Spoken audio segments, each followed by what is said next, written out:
My name is Samuel, and I was born into an Amish community, a world untouched by modern life. From my earliest memories, I was surrounded by simplicity, tradition, and discipline. Our days followed a strict rhythm, our beliefs deeply rooted in the idea that true faith required separation from the outside world. We lived without electricity, without cars, without technology.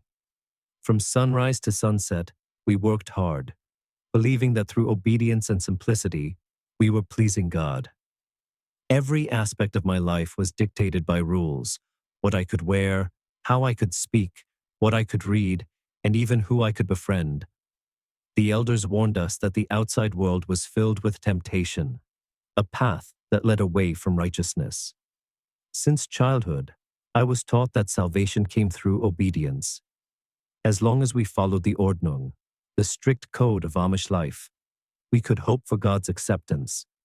But if we strayed, if we questioned, if we embraced the ways of the English, we risked losing not just our families, but God's grace itself. For most of my early years, I didn't question these teachings.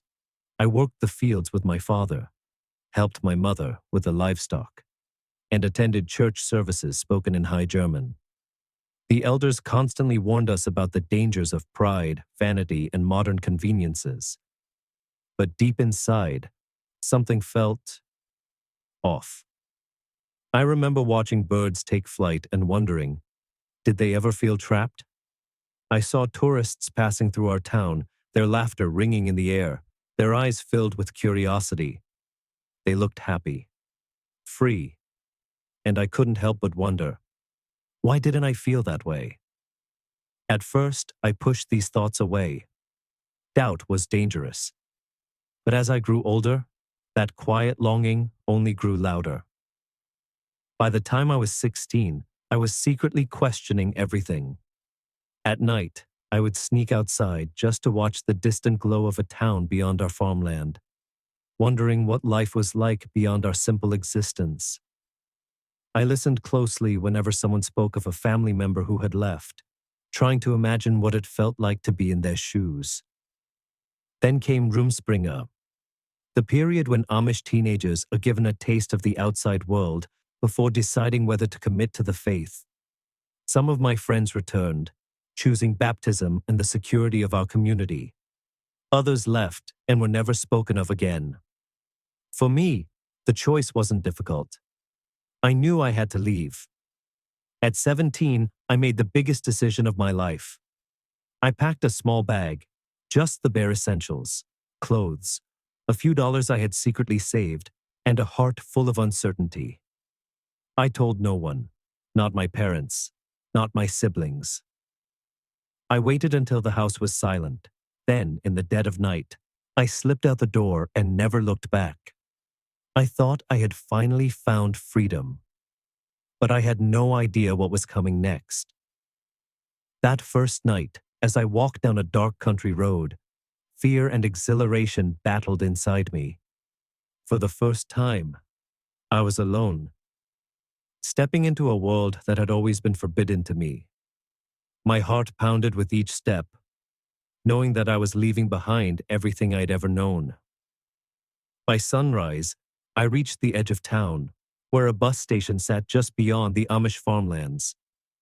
I had never been on a bus before, never even touched a vehicle. The thought of sitting in one was both thrilling and terrifying. With hesitant steps, I approached the ticket counter and handed over the few dollars I had. When the bus arrived, I took a deep breath, climbed aboard, and felt the hum of the engine beneath me. For the first time in my life, I was moving forward, lost in freedom. My journey beyond Amish life. The smooth leather of the bus seat pressed against my back, the cold air from the overhead vent brushing my face. It was all so new, and yet somehow I felt ready. I didn't have a destination in mind, so I picked a city I had only heard of in passing: Indianapolis. It was big, unfamiliar, and filled with the kind of life I had only dreamed of seeing. When I arrived, I was completely overwhelmed. Skyscrapers loomed over me, their glass windows reflecting the endless movement below. Neon signs flashed in colors I had never seen before, and the streets buzzed with energy. Cars honking, people rushing past, music spilling from storefronts. It was as if the world had suddenly exploded with sound and motion. And for the first time, I felt alive. At first, everything felt like a dream. I was experiencing things I had only heard whispered about back in my Amish community. I rode in a taxi for the first time, my heart pounding as we sped through the city streets. I tasted fast food, my mouth overwhelmed by flavors far richer than the simple meals I had grown up with. I flipped a light switch in my cheap motel room and marveled as the darkness disappeared in an instant. I ran my fingers over the bulbs, trying to understand the magic of it. Technology fascinated me. Televisions, phones, computers. I had always been told they were tools of corruption, but as I sat on my motel bed flipping through TV channels, watching people laugh, sing, and tell stories, I didn't see anything evil. I saw freedom. Within days, I had made new friends, people who were drawn to my story, eager to introduce me to everything I had missed. They took me to my first movie theater, where I sat in stunned silence, watching a massive screen come to life with colors and movement beyond anything I had ever known. They played music for me, rock, country, pop, songs that stirred something deep inside me. I had never danced before. I had never allowed myself to feel so free. And yet, there I was, moving to rhythms I had never known, laughing with people who made me feel like I had always belonged. Then came the drinking. It started innocently, just a sip, just to try it. I had never tasted alcohol before, but the moment the bitter liquid hit my tongue, my friends cheered, clapping me on the back, welcoming me into this new life of indulgence. One drink became two. Two became five. Before I knew it, I was drunk for the first time, stumbling through the streets, laughing uncontrollably, feeling light, fearless, invincible. The world no longer felt overwhelming. It felt like mine to take. The next few months blurred into a haze of late-night parties, impulse decisions, and experiences I had once only dreamed about.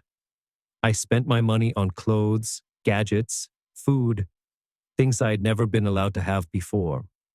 I learned how to drive, how to use a phone, how to blend into a world I had once been forbidden from. For a while, it was thrilling. No more rules, no more elders watching my every move, no more sermons about what I could or couldn't do. I could be whoever I wanted. But deep inside, something wasn't right. The excitement of my new life started to fade. The nights that once felt electrifying now felt hollow.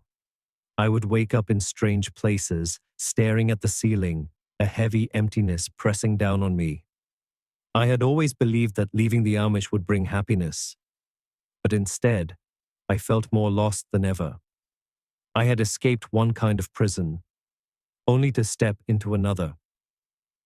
Years passed, and I had become unrecognizable from the boy I once was.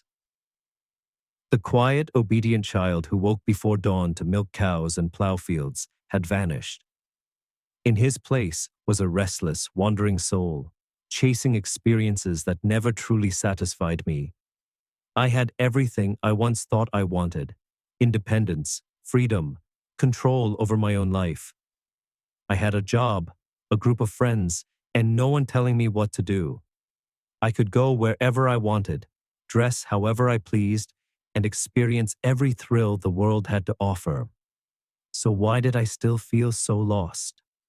A hollow chase and a brush with the unknown. No matter how many parties I went to, how many drinks I had, or how many distractions I threw in my path, there was still a hollow space inside me, a pit in my soul that nothing seemed to fill.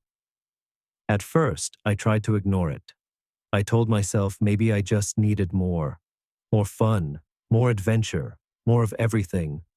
But the deeper I dove into the fast-paced world I had once dreamed about, the emptier I felt. I had spent my whole life running from the Amish way, believing it was the reason for my unhappiness. But here I was, in the heart of the modern world, more lost than ever. I convinced myself I was just overthinking it. So I threw myself even harder into the lifestyle. Fast cars, late nights, loud music, no responsibilities. I chased excitement, adrenaline, anything that would keep my mind from drifting back to that quiet whisper inside me. The one that kept asking, "Is this really what you were searching for?" I silenced it with laughter, liquor, and speed. And then came the motorcycle. As a child in the Amish community, I had only ever seen motorcycles from a distance, watching them roar past on the roads near our town. They had always fascinated me. Machines so fast, so free, symbols of a world I had never been allowed to touch. Now, I owned one. I had worked hard, saved my money, and finally bought a sleek, powerful bike, the kind that once seemed like an impossible dream to my younger self. It became my greatest escape. Whenever that sinking emptiness crept in, I would speed down the highway, the wind slapping against my face, the engine rumbling beneath me. It was dangerous, reckless, but I didn't care. I needed that feeling. And then, one night, everything changed. I had been drinking, not too much, just enough to feel the burn in my throat and the buzz in my head. The city streets pulsed with energy, flashing lights, music drifting from passing cars, people laughing, moving from one place to another. My friends joked about who could ride the fastest. I wasn't the type to back down. I swung my leg over the bike, gripping the handlebars, feeling the raw power waiting beneath me. The engine roared as I twisted the throttle, sending a thrill through my body. I took off. The world blurred around me. The speed was intoxicating, the rush unlike anything else. The road stretched ahead, endless, inviting. The city lights became streaks of color, the cool night air whipping against my face. And then, something felt wrong. A sudden, overwhelming sense of unease washed over me. It wasn't the alcohol. It was something deeper, something I couldn't explain. It felt like a warning.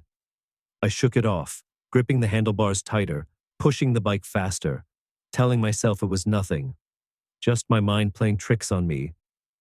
But the feeling didn't go away. If anything, it got stronger. Then, it happened. I don't know if it was the slick pavement, my blurred vision, or just a split second of distraction. But before I could react, the bike jerked violently.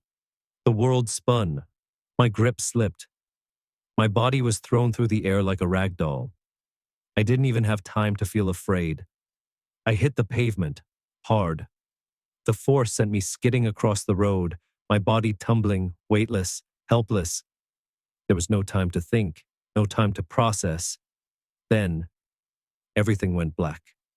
For a moment, there was nothing. No pain, no sound, no awareness of my body at all. And then, I opened my eyes. But I wasn't lying on the pavement anymore. I was floating. I could see everything, the twisted wreck of my bike, my own motionless body in the middle of the road, blood pooling beneath me. I saw cars screeching to a stop, people running toward the scene, their faces filled with shock and horror. I saw the flashing lights of an ambulance approaching, heard the distant sound of sirens wailing through the night. I should have been in pain, but I felt nothing. I wasn't in my body anymore. Crossing the threshold. As I hovered above the scene, staring down at my own lifeless body sprawled on the pavement, a chilling realization crashed over me. I was dead. But my journey was only just beginning. I had always been told that when a person dies, they either go to heaven or hell. No in between, no second chances. The Amish elders spoke of judgment, of eternal separation from God for those who strayed from the faith. But I had never truly stopped to consider what actually happens when life ends. Now, I knew. I wasn't in my body anymore. I wasn't hearing the blaring sirens, the frantic voices shouting my name, or the paramedics desperately working to revive me. I was somewhere else. It was unlike anything I had ever experienced. Silent, endless, surreal. There was no ground beneath me, yet I was standing. No sky above, yet I felt a vast openness stretching beyond anything I could comprehend. The air, if it even was air, felt thick, alive, humming with something unseen. I tried to breathe, but I wasn't breathing. I tried to move, but I had no body, just awareness. Panic swelled inside me. Was this it? Had I made a mistake by leaving the Amish life? Had everything they warned me about been true? Was I now trapped, caught between judgment and salvation? And then, I felt it. A deep, unseen force gripped me. It wasn't painful, but it was undeniable. Something greater than me was pulling me forward, an irresistible current sweeping me into the unknown. I tried to resist, to turn back, but there was nowhere to go. The endless void stretched infinitely in every direction. The more I fought, the stronger the pull became, drawing me into something beyond my control. And then I heard it. At first, it was just a low hum, like a distant sound my mind couldn't fully grasp. But as I was pulled further, it grew clearer, louder, stronger. Not just a sound, but a vibration that resonated inside me.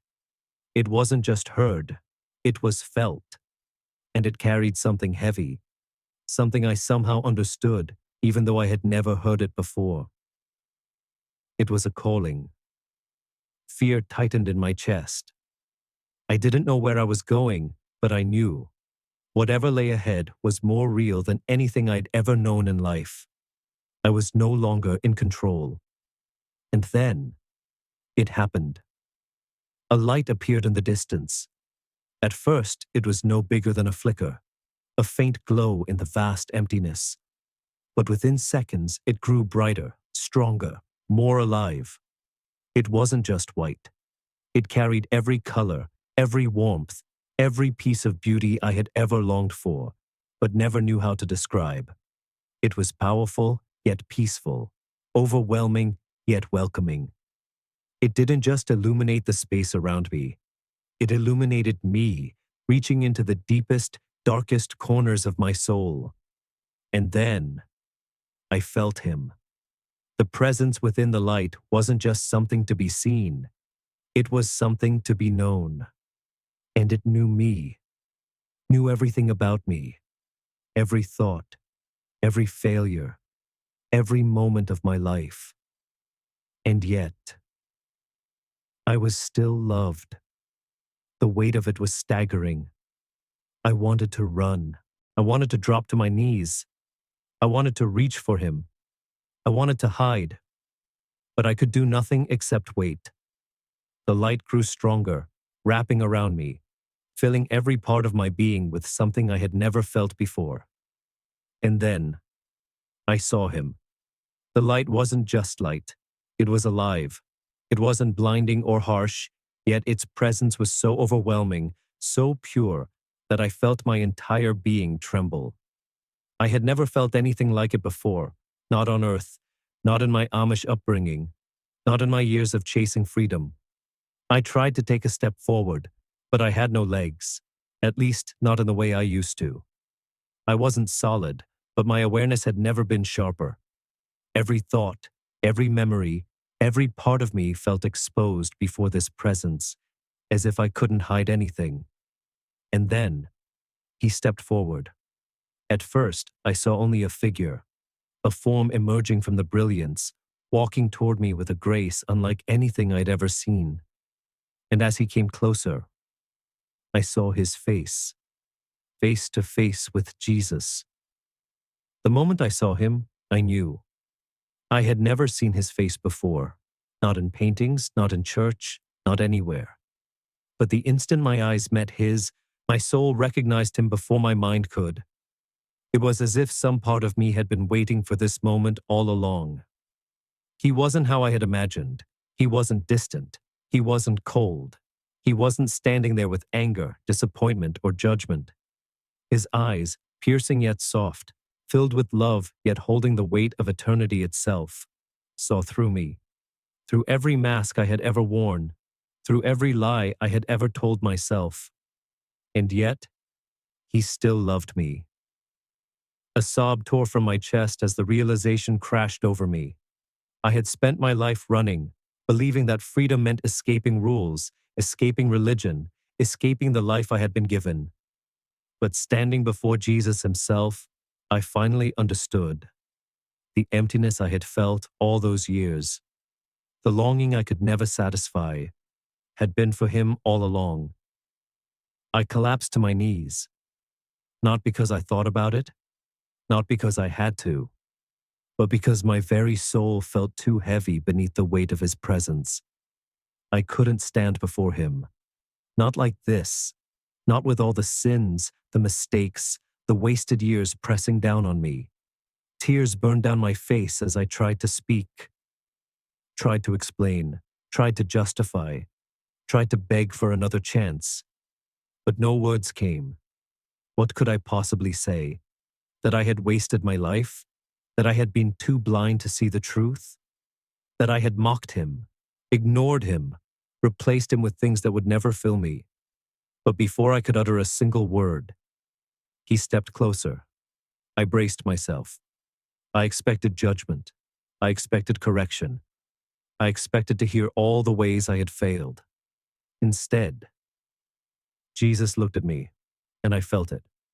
A love so deep, so strong, so overwhelming, that it shattered everything I thought I knew. It was a love that knew everything about me, every secret, every failure, every regret, and yet, it remained. I had spent my whole life searching for love, searching for acceptance, searching for something to make me feel whole. I had chased after freedom, after thrill, after pleasure, after escape. And here he was, the one I had been searching for all along. I opened my mouth, my voice barely a whisper. I don't deserve this. Jesus knelt in front of me, his eyes never leaving mine. And then, he spoke. I have always loved you. The words hit me like a tidal wave, shaking me to my core. Tears streamed down my face as they settled deep into my soul. Words so simple, yet more powerful than anything I had ever heard. I have always loved you. I couldn't understand it. How? How could he love me after everything I had done? After all the years I had spent ignoring him, running from him, chasing after a world that never satisfied me. My entire life flashed before my eyes. The Amish boy who had been taught to obey. The rebellious young man who had rejected it all. The reckless soul who had tried to fill an empty void with everything but God. And yet, here I was, face to face with Jesus, not in condemnation, not in judgment, but in unimaginable love. And then, everything shifted. The vast space around us faded, and suddenly, I was watching a vision, not just of my life, but of the truth I had never been able to see before. The first thing I saw was my childhood, the life I'd been raised in, bound by strict Amish traditions. I watched myself as a boy, waking up before sunrise, following my father into the fields, memorizing scripture in church, listening to the elders preach about obedience and separation from the world. Back then, I had believed that faith was about rules, following them, living by them, keeping myself pure by rejecting everything outside our community. We were taught that God's love had to be earned, that salvation depended on how well we followed the Ordnung, the strict code that governed every part of our lives. But as I watched my younger self, something became painfully clear. Something I had never admitted before. Even in my most obedient years, even when I was doing everything right, I had still felt empty. Even back then, I had been searching for something more, for something I couldn't name. and I had spent my whole life believing that my unhappiness came from the restrictions, from the lack of freedom, from being confined to the Amish world. But now, standing here, seeing my life through his eyes, I finally understood. The truth I had never seen. Watching the vision unfold before me, the reality hit like a thunderclap. The emptiness hadn't come from being Amish. It had come from not knowing Jesus. The scene shifted again. Now I saw myself stepping onto that bus for the first time, leaving home behind. I remembered the rush of excitement, the intoxicating sense of freedom as I entered the modern world. I had believed that happiness was out there, that if I could just experience everything I had been denied, I would finally feel alive. I watched myself embrace that new life, surrounding myself with people who encouraged me to drink, party, and indulge in everything I had once feared.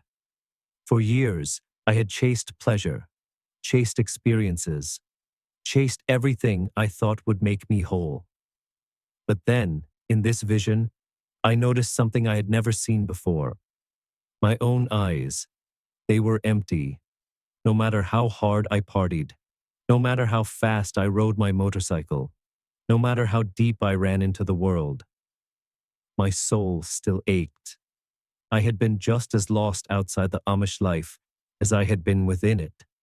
The world had offered me everything: pleasure, freedom, indulgence. But none of it had filled me. Because what I had been searching for wasn't a way of life. It was a person. It was Jesus. His voice broke through the vision, calm yet filled with deep sorrow.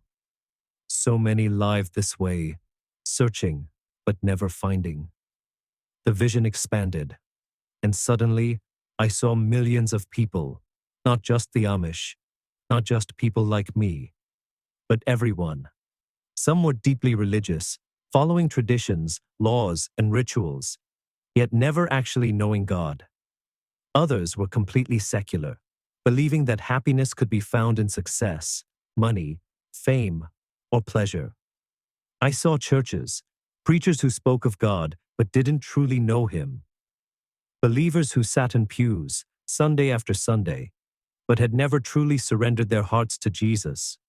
And then, I saw the hardest truth of all: people who thought they were saved, but weren't. They had lived good lives. They had done what they believed was right. They had followed religious rules, embraced good morals, and tried to be better people. But they had never known Jesus. They had never given Him their hearts. Tears burned in my eyes. How many people were walking through life believing they were on the right path, only to end up separated from God? Jesus turned to me, His expression filled with both love and urgency. Salvation does not come from rules, isolation, or tradition. It comes from me. I could barely breathe.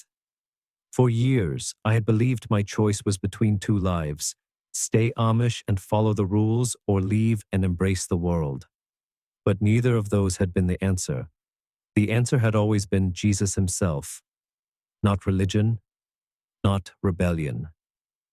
Just Him. Overwhelmed, I collapsed to my knees. Everything I had been searching for had been right in front of me all along. I thought I had left the Amish life to find happiness. But what I had really been searching for was Jesus. I knelt before Him, completely undone. Every false belief I had ever clung to, stripped away. Every illusion I had built my life around, shattered. I had spent my entire existence searching for freedom, for purpose, for meaning. And now, I had found it. For the first time, I wasn't running, I wasn't questioning, I wasn't lost. I was at peace. Jesus stood before me, His presence overwhelming yet gentle. I could have stayed there forever, wrapped in that light, that love, that certainty that I was finally home. And then, He spoke again. Now you must choose. His words sent a jolt through me. Choose. For the first time, I looked past Him, and I saw it. a place I couldn't fully comprehend. Yet it filled me with a sense of awe beyond words. It was alive, more real than anything I had ever experienced. Colors so rich they seemed to pulse with light. A peace so deep, it resonated in the core of my being. I knew what it was. Heaven. The place I had longed for without even knowing it. The place where the emptiness I had battled my whole life would no longer exist. I didn't want to leave. Why would I? Back on Earth, I had been a man searching for a home. And now, I had found it. The choice that changed everything. I had spent my whole life searching for meaning, but finding only disappointment, chasing after pleasure, but discovering only emptiness. But here, I was whole. I want to stay. The words trembled from my lips, heavy with longing. I don't want to go back. Jesus didn't answer right away. He just looked at me, his eyes holding something that made my heart ache. Not sorrow, not disappointment, something deeper. And then the vision shifted again. I gasped. I saw them. My family, my mother, my father, my younger brothers and sisters. I hadn't let myself think about them in so long. When I left my Amish home, I convinced myself that they had forgotten me, that I was just another lost son who had abandoned the faith. But now, I saw my mother kneeling in prayer, silent tears slipping down her weathered face. She wasn't praying for herself. She was praying for me. I saw my father, sitting in his chair, staring at the wooden floorboards. His hands were clasped tightly together. He had never been an emotional man, never one to say much. But in this moment, I saw something in his eyes that shattered me. Grief, regret, a longing to understand why his son had left. And then I saw my younger siblings, the ones I had grown up with, played with, worked beside. They were still trapped in the same cycle I had once been caught in, following the rules, living by tradition, believing that if they just obeyed enough, they would be good enough. But they didn't know Jesus, not the way I had just seen him, not in the way that would truly set them free.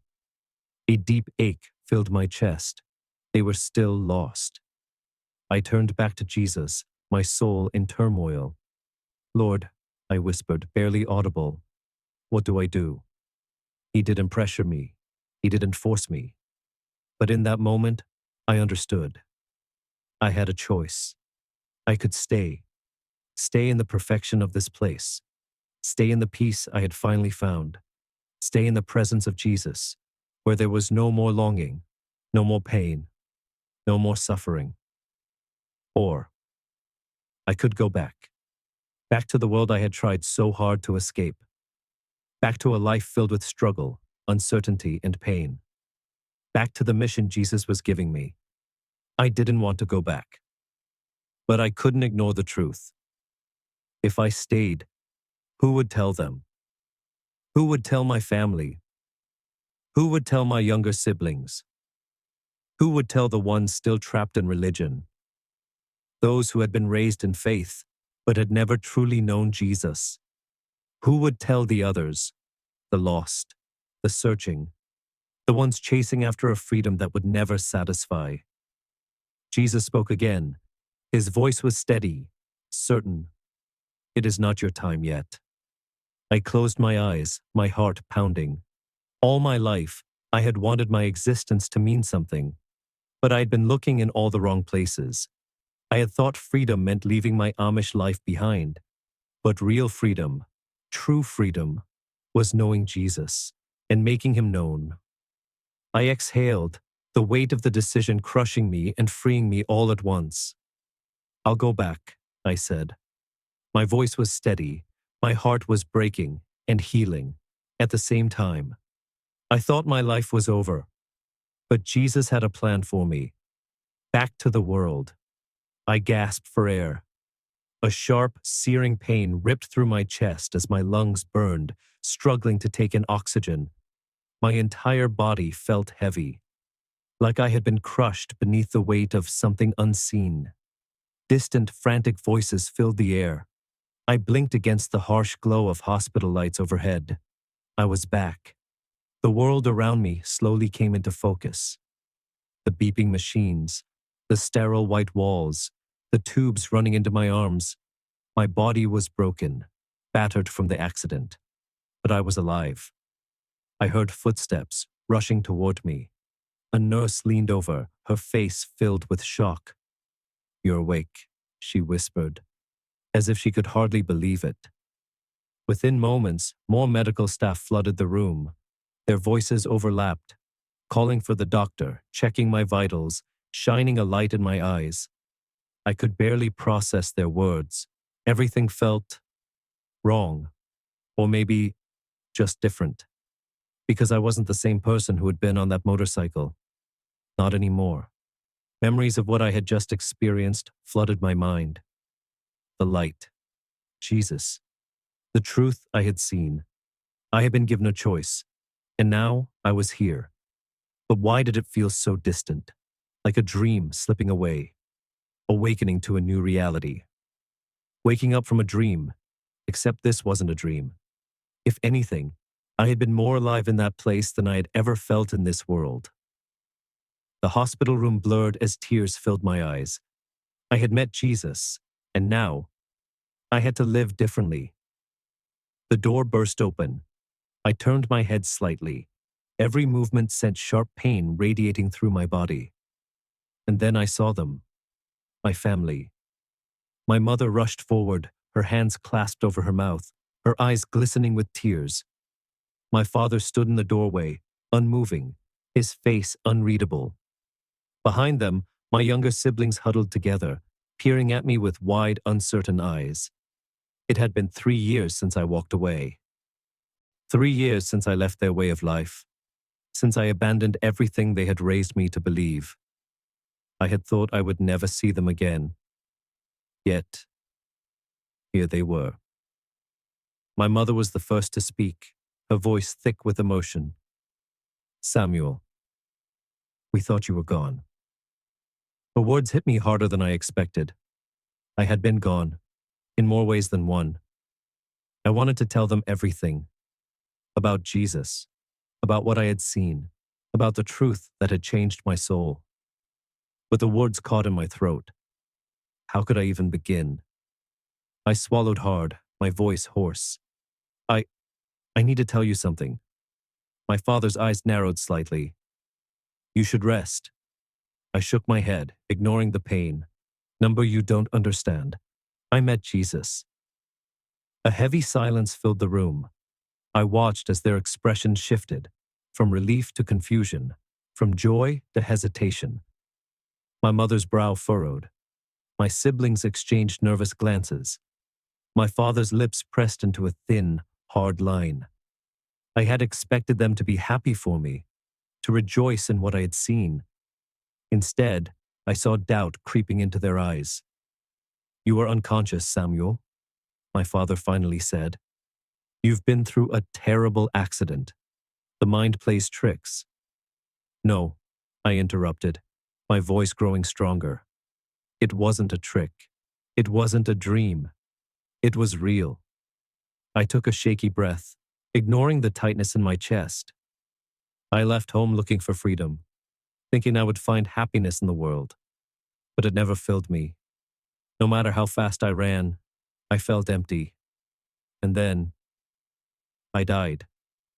My mother let out a quiet sob, shaking her head as fresh tears slipped down her face. "Samuel, please, don't talk like that." But I couldn't stop now.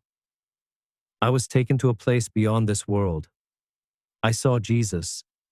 He knew everything about me, and he still loved me. He showed me my life, my mistakes, my searching. And he showed me that salvation isn't found in rules or in the world. It's found in him. Silence.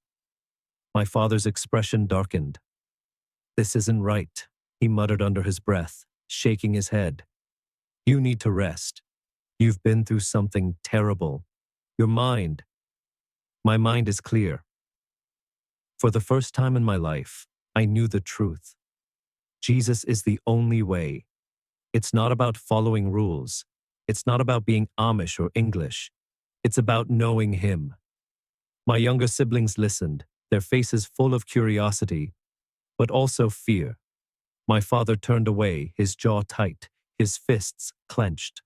My mother wept softly, whispering prayers I no longer recognized. Some refused to believe me. Some thought it was just a hallucination. A dying man's mind trying to make sense of the accident. But I knew. I knew what I had seen.